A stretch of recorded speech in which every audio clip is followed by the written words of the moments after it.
ನಮಸ್ಕಾರ ವೀಕ್ಷಕರೇ, ತಮ್ಮೆಲ್ಲರಿಗೂ H16 ನ್ಯೂಸ್ಗೆ ಸ್ವಾಗತ. ನಾನು ಅಶೋಕ್ ಜೋತಾವರ್. ಇಂದಿನ ಒಂದು ಪ್ರಮುಖ ಮಾತು, ನಾನು ಒಂದು ಸಂಸ್ಥೆಯ ಕುರಿತಾಗಿ ಇವತ್ತು ಈ ಒಂದು ಏನಂತೀರ ನೀವು ಸಣ್ಣದಾದಂತಹ ಒಂದು ಪ್ರೋಗ್ರಾಮನ್ನು ಹಾಕ್ಕೊಂಡಿದ್ದೀವಿ. ಅದೇನಪ್ಪ ಅಂತಂತಂದರೆ ಏಕತಾ ಫೌಂಡೇಶನ್ನ 9 ವರ್ಷಗಳ ಕಾಲ ಕಂಪ್ಲೀಟ್ ಆಗಿದೆ. 9 ವರ್ಷ ಕಂಪ್ಲೀಟ್ ಆಗಿ ಇವಾಗ 10ನೇ ವರ್ಷಕ್ಕೆ ಕಾಲ ಇಡ್ತಾ ಇದೆ ಏಕತಾ ಫೌಂಡೇಶನ್. ನಿರಂತರವಾಗಿ 9 ವರ್ಷಗಳ ಕಾಲ ಸರ್ಕಾರಿ ಆಸ್ಪತ್ರೆ, ಅದು ಕೂಡ ಗೋಕಾಕ್ ಸರ್ಕಾರಿ ಆಸ್ಪತ್ರೆ ಎದುರುಗಡೆಗೆ ಅನ್ನದಾಸೋಹ ಮಾಡ್ತಿದ್ದಾರೆ. ಆಮೇಲೆ ಬಾಣಂತಿಯರಿಗೆ ಒಂದು ಸ್ವಲ್ಪ ಏನಂತೀರಿ ನೀವು, ರಾತ್ರಿ ಏನಾದರೂ ಕಷ್ಟ ಆದರೆ ಡೆಲಿವರಿ ಟೈಮಲ್ಲಿ ಡಾಕ್ಟರ್ಗಳನ್ನು ಹೋಗಿ ರಿಕ್ವೆಸ್ಟ್ ಮಾಡಿಕೊಂಡು ಡೆಲಿವರಿ ಮಾಡಿಸುವಂತಹ ಕಾಯಕ ಕೂಡ ಮಾಡ್ತಾ ಇದ್ದಾರೆ. ಇನ್ನೂ ಸಾಕಷ್ಟು ಕೆಲಸಗಳನ್ನು ಮಾಡ್ತಾ ಇದ್ದಾರೆ ಏನಂತೀರ ನೀವು ಏಕತಾ ಫೌಂಡೇಶನ್ ಅವರು. ಸೊ ಈ ಏಕತಾ ಫೌಂಡೇಶನ್ದು 9 ವರ್ಷ ಕಂಪ್ಲೀಟ್ ಆಗಿದೆ. ಅದರ ಕುರಿತಾಗಿ ಶಾಸಕರ ಆಪ್ತರು ಏನು ಹೇಳಿದ್ದಾರೆ ನೋಡ್ಕೊಂಡು ಬರೋಣ ಬನ್ನಿ.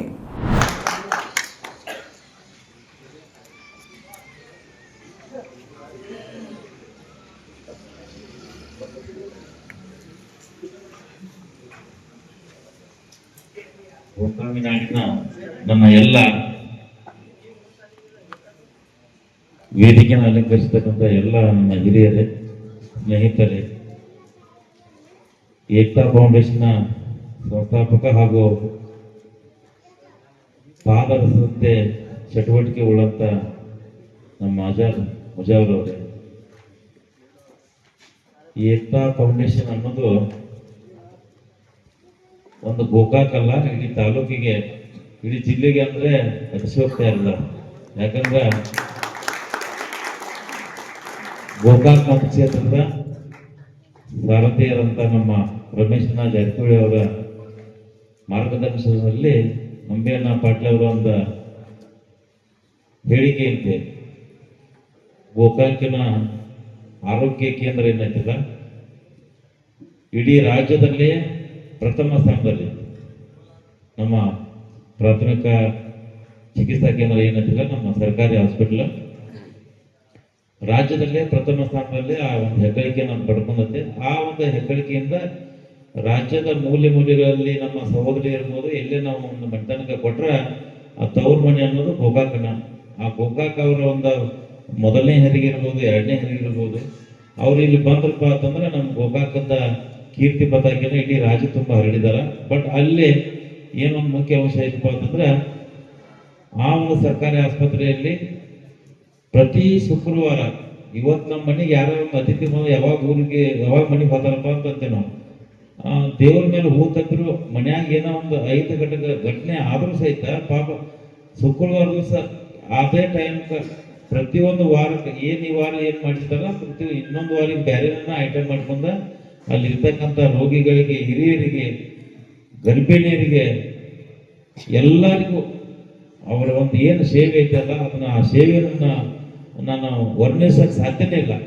ಯಾಕಂದ್ರೆ ಅಂತ ಒಂದು ಸೇವೆ ನಾವು ಮಾಡ್ತಾರ. ನಾನು ಈಗ ಬರುವಾಗ ಅನ್ನೆ ಅಲ್ರಿ ಶುಕ್ರವಾರಕ್ಕೊಮ್ಮೆ ಕಾಯಂ ಮಾಡ್ತಾನೆ, ಈಗ ಹೆಂಗಾರ ಮೇಂಟೈನ್ ಮಾಡ್ತಾನೆ ಅಂತೇಳಿ. ಅದಕ್ಕೆ ನಾವು ದೇವರಿಗೆ ರೂಪದಲ್ಲಿ ನಾವು ಏನು ಜನರಿಗೆ ಮಾಡ್ತೀವಿ, ದೇವ್ರು ನಮಗೆ ಕಾನಂದಾಗ ನಮ್ಮ ಮನೆಗೆ ಕೊಡ್ತಾನಂತಂತಾರಲ್ಲ, ಅದು ಸುಳ್ಳಲ್ಲ. ಅದಕ್ಕೆ ಧರ್ಮ ಅನ್ನೋದು ವಿಶೇಷವಾಗಿ ನಮ್ಮ ಮುಸ್ಲಿಂ ಜಮಾತದ ಹಿರಿಯರಿಗೆ ಹೇಳುವಂಥ ಅವಶ್ಯಕತೆ ಇಲ್ಲ. ಅವರು ಒಂದು ದಿವಸಕ್ಕೆ ₹1 ಗಳಿಕೆ ಮಾಡೋದಂತ ಅದ್ರೊಳಗೆ 10 ಪೈಸೆ ಅವ್ರು ತೆಗೆದ ದಾನ ಇಡ್ತಾರೆ. ಅಂಥದ್ದೊಂದು ಶಕ್ತಿನ ಐತೆ ಅವ್ರ ಕಡೆ, ಅಂಥದ್ದೊಂದು ನಡೆಸ್ಕೊಂಡು ಬಂದಿದ್ದಾರೆ.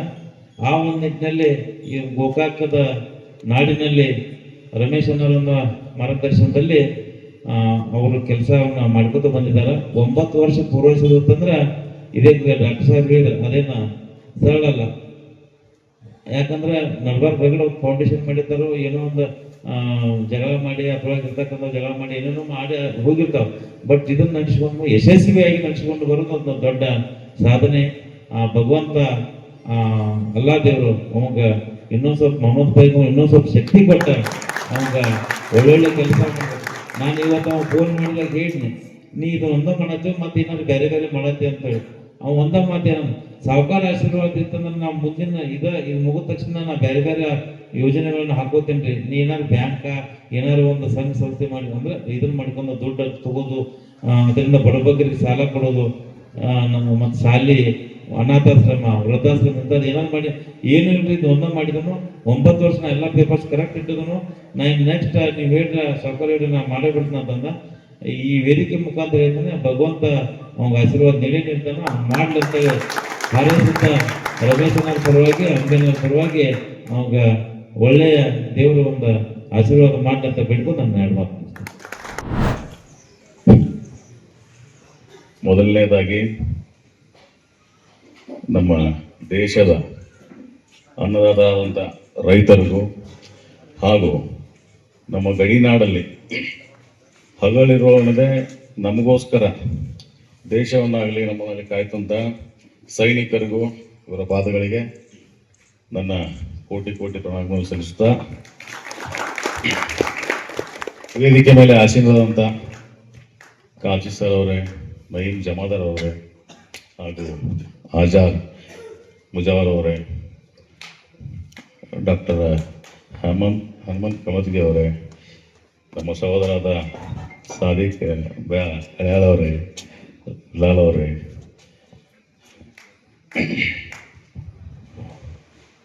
ಎಲ್ಲ ವೇದಿಕೆ ಮೇಲೆ ಆಶೀರ್ವಾದಂಥ ಎಲ್ಲ ಗಣ್ಯಮಾನ್ಯರಿಗೂ ಹಾಗೂ ಸಹೋದರ ಸಹೋದರಿಯರಿಗೂ ಎಲ್ಲರಿಗೂ ಮೊದಲನೇದಾಗಿ ಗಣರಾಜ್ಯೋತ್ಸವದ ಹಾರ್ದಿಕ ಶುಭಾಶಯಗಳು. ನಾವು ಇನ್ನೂ ತಕ್ಕ ಎಲ್ಲಿ ಭಾಷಣ ಮಾಡಿಲ್ಲ, ಫಸ್ಟ್ ಟೈಮ್ ನಾ ಸ್ಟೇಜ್ ನಿಂತಿದ್ದ. ಇವತ್ತು ನಾ ಇಷ್ಟು ನಿಂತು ಮಾತಾಡಕತ್ತೀನಿ ಅಂತಂದ್ರೆ ಅದಕ್ಕೆ ಕಾರಣ ಏನಂತಂದ್ರೆ ಏಕತಾ ಫೌಂಡೇಶನ್ದವ್ರು ಮಾಡಿದಂಥ ಒಳ್ಳೆಯ ಕೆಲಸಗಳು ನಾನು ಇಲ್ಲಿ ಬಂದು ನಿಂತಿಸಿದ ಅಂತ ಹೇಳಕ್ಕೆ ನಾನು ಇಷ್ಟಪಡ್ತೀನಿ. ಇವತ್ತು ನಾವೆಲ್ಲ ಇಲ್ಲಿ ಸೇರಿದ್ದೀವಿ 9ನೇ ವರ್ಷದ ವಾರ್ಷಿಕೋತ್ಸವದ ಅಂಗವಾಗಿ ನಾವೆಲ್ಲ ಸೇರಿದೀವಿ ಅಂತಂದ್ರೆ ಅದಕ್ಕೊಂದು ಖುಷಿ ಪಡುವಂಥ ವಿಚಾರ. ಆದರೆ ಇವತ್ತು ಈ ಖುಷಿಗೆ 9 ವರ್ಷದಲ್ಲಿ ಏನು ಈಗ ಆಜಾರ್ ಅವರಾಗಲಿ, ಏಕತಾ ಫೌಂಡೇಶನ್ ಸಂಸ್ಥಾಪಕ ಅಧ್ಯಕ್ಷರು ಆಜಾರ್ ಅವರಾಗಲಿ, ಅದಕ್ಕೆ ಬೆನ್ನೆಲುಬಾಗಿ ನಿಂತಂಥ ಸದಸ್ಯರಾಗಲಿ, ಎಲ್ಲರೂ ಈ 9 ವರ್ಷ ಎಷ್ಟು ಕಷ್ಟಪಟ್ಟಾರ ಅನ್ನೋದು ನಾನಾಗಲಿ, ಗೋಕಾಕ್ ಜನತೆ ಆಗಲಿ ಎಲ್ಲರೂ ಕಣ್ಣಿಲೆ ನೋಡ್ಯಾರ. ಸೋಷಿಯಲ್ ಮೀಡಿಯಾದಾಗೂ ಸಾಕಷ್ಟು ಅವ್ರು ಮಾಡುವಂಥ ಒಳ್ಳೆ ಕೆಲಸಗಳು ನೋಡಿದ್ದೀವಿ. ಅದಕ್ಕೆ ಎಷ್ಟು ಕಷ್ಟ ಆಗೈತಿ. ಇವತ್ತು ಆ ಮನುಷ್ಯ ಇಲ್ಲಿ ಬಂದು ಕುಂತಾನ ಅಂತಂದ್ರೆ ಅದು ಸುಲಭದ ವಿಚಾರ ಅಲ್ಲ. ಅದ ಕಷ್ಟ ಅವ್ರು ಏನು ಅವ್ರಿಗೆ ಗೊತ್ತಿರ್ತೈತಿ, ನಾವು ನೋಡಿದ್ರೆ ನಮಗೂ ಗೊತ್ತಿರ್ತೈತಿ. ಈ 2016 ಸ್ಟಾರ್ಟ್ ಆದಂಥ ಏಕತಾ ಫೌಂಡೇಶನ್ ಈ 9 ವರ್ಷದೊಳಗೆ ಅವ್ರು ಮಾಡಿದಂಥ ಕೆಲಸಗಳನ್ನ ನನಗೆ ಗೊತ್ತಿರೋ ಹೇಳಿದ್ರು, ನನಗೆ ಗೊತ್ತಿರೋದು ಸಾಕಷ್ಟು ನಮಗೆ ಗೊತ್ತಿರ್ತೈತಿ. ಅವ್ರು 16 ಸ್ಟಾರ್ಟ್ ಮಾಡಿ ಎಲ್ಲ ಕಡೆ ಭಿಕ್ಷುಕರಿಗೆ ಬಸ್ ಸ್ಟ್ಯಾಂಡ್ ಒಳಗೆ, ಗುಡಿ ಒಳಗೆ, ದರ್ಗಾ ಒಳಗೆ, ಸರ್ಕಲ್ ಒಳಗೆ ಎಲ್ಲೆಲ್ಲಿ ಇರ್ತಕ್ಕ ಭಿಕ್ಷುಕರಾಗಲಿ, ನಿರ್ಗತಿಕರಾಗಲಿ ಅವ್ರಿಗೆಲ್ಲ ಮೊದಲ ಅಡುಗೆ ಮಾಡಿ ಅದನ್ನು ಪ್ಯಾಕ್ ಮಾಡಿ ಅದ್ರ ಜೊತೆಗೆ ಒಂದು ವಾಟರ್ ಬಾಟ್ಲ್ ಇದನ್ನೆಲ್ಲ ಅವ್ರಿಗೆ ಕೊಡುವಂಥ ಕೆಲಸ ಸ್ಟಾರ್ಟ್ ಮಾಡಿದರು. ಮಾಡ್ತಾ ಮಾಡ್ತಾ ಮಾಡ್ತಾ ಏನು ಮಾಡಿದ್ರು, ಸರ್ಕಾರಿ ಆಸ್ಪತ್ರೆಯಲ್ಲಿ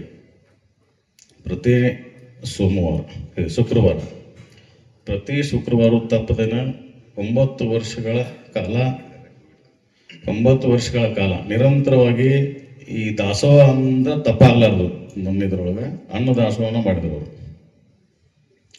ಈಗ ಸುರೇಶನ್ನ ಹೇಳಿದಂಗಾಗಲಿ ಎಲ್ಲರಿಗೂ ಗೊತ್ತಿರೋ ವಿಚಾರ, ನಮ್ಮ ಮನೆಗೆ ಯಾರ ಗೆಸ್ಟ್ ಬಂದ್ರಂದ್ರೆ 4 ದಿನ 5 ದಿನ 6ನೇ ದಿನ ನಮಗೆ ಬೇಸರ ಆಗ್ತೈತಿ.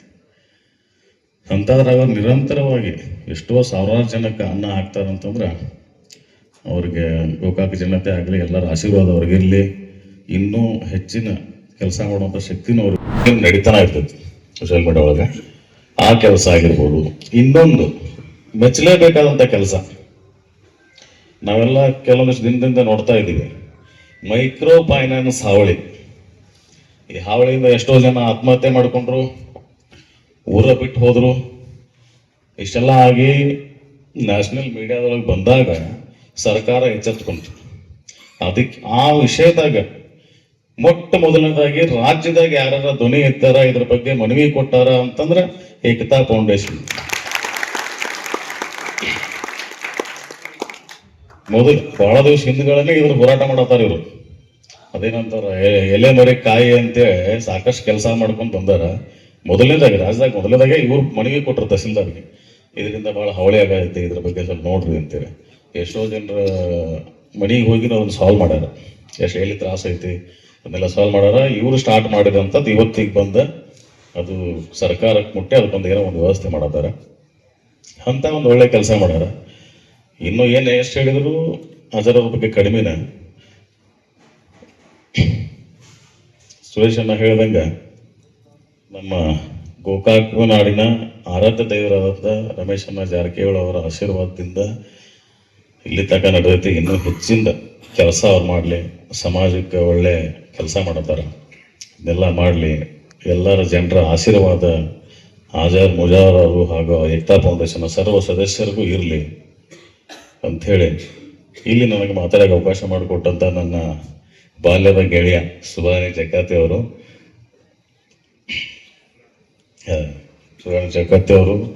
ನನಗೊಂದು ಅವಕಾಶ ಮಾಡಿಕೊಟ್ರು. ಇನ್ನೂ ಹೇಳಬೇಕು, ಇವರು ಸಾಕಷ್ಟು ಕೊರೋನಾದಾಗೂ ಫುಡ್ ಕಿಟ್ಗಳು ಹಂಚಿದ್ರು.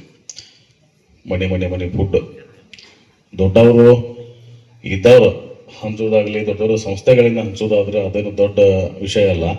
ಇವರು ಸಣ್ಣ ಇದ್ರೊಳಗೆ ತಮ್ಮ ಲೆವೆಲ್ನಾಗ ಆದರೂ ಮನೆಗೆ ಹೋಗಿ ಎಲ್ಲಿ ಸ್ಲಮ್ ಇರ್ತಾರಲ್ಲ ಇದ್ದವ್ರಿಗೆ ಮಾಡೋದಕ್ಕಿಂತ ಇವರು ಸ್ಲಮ್ ಹುಡುಕಾಡ್ಕೊಂಡು ಹೋದ್ರು.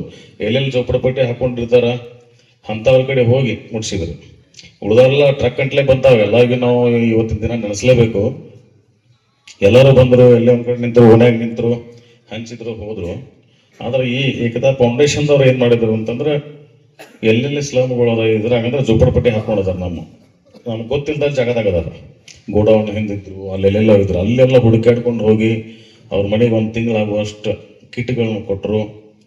ಸಾಕಷ್ಟು ಕೋವಿಡ್ ಸಮಯದಾಗ ನೆನೆಸ್ಕೊಂತಂದ್ರೆ ಇನ್ನೂ ತನಕ ನಮಗೆ ಭಯ ಆಕೈತಿ. ಅಂತ ಭಯ ಇದು ವಾತಾವರಣ. और मैं तहे दिल से एकता फाउंडेशन वालों का शुक्रिया अदा करना चाहता हूं कि इन्होंने मुझे दावत दी, इस एक अजीम फंक्शन में मुझे भी हिस्सेदार बनाया. मैं इनका तहे दिल से शुक्रिया अदा करता हूं. और सारे हजरात का भी मैं तहे दिल से शुक्रिया अदा करता हूं कि आपने इस महफिल की 4 चांद लगाए गए. आपकी जो हाजिरी इस महफिल में है, इस महफिल को 4 चांद लगाए. आपके सामने तो कुछ बोलने की जरूरत नहीं है कि आप पिछले 9 सालों से एक जो प्रोग्राम चल रहा है गोकाक में, ये कोई छोटी बात नहीं है. क्यों बोले तो हमारे यहाँ पे एक भूखे को खाना खिलाना, एक मजबूर इंसान को खाना खिलाना, ये सबसे बड़ी इबादत है. और ये काम लगभग 9 साल से जो मुसलसल चल रहा है, उसमें बहुत से लोगों के इमदाद है, बहुत से लोगों का ताउन है, जो एक दूसरे के साथ में इकट्ठा होके को काम को अंजाम दे रहे हैं. मैं अजहर को मुबारकबाद देना चाहता हूँ कि जो काम इन्होंने शुरू किया है, अल्लाह उनको और बरकत दे और उसे आगे लेके जाए. ये कोई छोटा काम नहीं है. आज आपको लग रहा है कि अजहर काम कर रहा है, चल रहा है, ये कुछ बड़ी बात नहीं, लेकिन उसको मेंटेन करना बहुत बड़ी बात है. आज अजहर और एकता फाउंडेशन बहुत दूर तक निकल गए. आज उनको किसी के सहारे की जरूरत नहीं है. अल्हम्दुलिल्लाह अल्लाह ने और जारकिहೊಳಿ ब्रदर्स के साथ है और अच्छे लोग उनके साथ हैं, जो उनकी हम मतलब रहबरी भी करते हैं और कुछ उनके प्लान्स हैं, कुछ बताते रहते हैं, शेयर करते रहते हैं, जो उनको आगे बहुत ही मददगार साबित होगा. और ये जो फाउंडेशन का काम है, अल्लाह उनकी मदद करे आने वाले वक्त में, और भी उनको और भी ज्यादा ताकत दे. मतलब अभी जो काम चल रहा है उसके साथ साथ अभी सुरेश अण्णा ने जो बताया, जो उनके प्रोग्राम्स हैं आने वाले, जो क्या करना चाहते हैं, मैं आप सब लोगों से गुजारिश करता हूँ कि वो जो भी काम करे, मैं भी उनके साथ में हूँ और सब आप लोग भी उनको ताउन करें. और ज्यादा बताने की कुछ जरूरत नहीं है. मतलब इस काम के लिए ನೋಡಿದ್ರಲ್ಲ ವೀಕ್ಷಕರೇ, ನಿರಂತರವಾಗಿ 9 ವರ್ಷಗಳ ಕಾಲ ಅನ್ನದಾಸೋಹ ಮಾಡೋದು ಅಷ್ಟೊಂದು ಏನಂತಾರೆ ನೀವು ಸುಲಭವಾದಂತಹ ಕೆಲಸವಲ್ಲ. ಯಾವುದೇ ಆಗಲಿ 2 ವರ್ಷ ಆಗಲಿ 3 ವರ್ಷ ಆಗಲಿ ಆಯ್ತು ಬಿಡಪ್ಪ ಸಾಕಾಯಿತು ಮುಚ್ಕೊಂಡು ಹೋಗ್ಬಿಡ್ತಾರೆ. ಬಟ್ ಆದರೂ ಕೂಡ ಸತತವಾಗಿ 9 ವರ್ಷಗಳ ಕಾಲ ಈ ಕೆಲಸ ಮಾಡ್ಕೊಂಡು ಬರ್ತಿದ್ದಾರೆ. ಇನ್ನು ಮುಂದೆ ಕೂಡ ಮಾಡ್ತೀವಿ ಅಂತ ಹೇಳ್ತಿದ್ದಾರೆ. ಅದ್ರ ಜೊತೆಗೆ ಬಡವರಿಗೆ ಇನ್ನೂ ಸಹಾಯ ಆಗಲಿ ಅಂತ ಮತ್ತೊಳ್ಳೊಳ್ಳೆ ಪ್ರಾಜೆಕ್ಟ್ಗಳನ್ನು ಕೂಡ ಏಕ್ತಾ ಫೌಂಡೇಶನ್ ಅವರು ತೊಗೊಂಡು ಬರ್ತಾ ಇದ್ದಾರೆ ಅಂತ ಏನಂತೀರ ನೀವು ನಡೆದ ಕಾರ್ಯಕ್ರಮದಲ್ಲಿ ಬಹಿರಂಗವಾಗಿ ಹೇಳಿದ್ದಾರೆ. ಸೊ ಇದಾಗಿತ್ತು ಈ ಹೊತ್ತಿನ ಪ್ರಮುಖ ಸುದ್ದಿ. ಇನ್ನಷ್ಟು ಸುದ್ದಿಗಳಿಗಾಗಿ ಸದಾ ಫಾಲೋ ಮಾಡ್ತಾ ಇರಿ S16 ನ್ಯೂಸ್. ಇದು ಸತ್ಯದ ಕೈಗನ್ನಡಿ.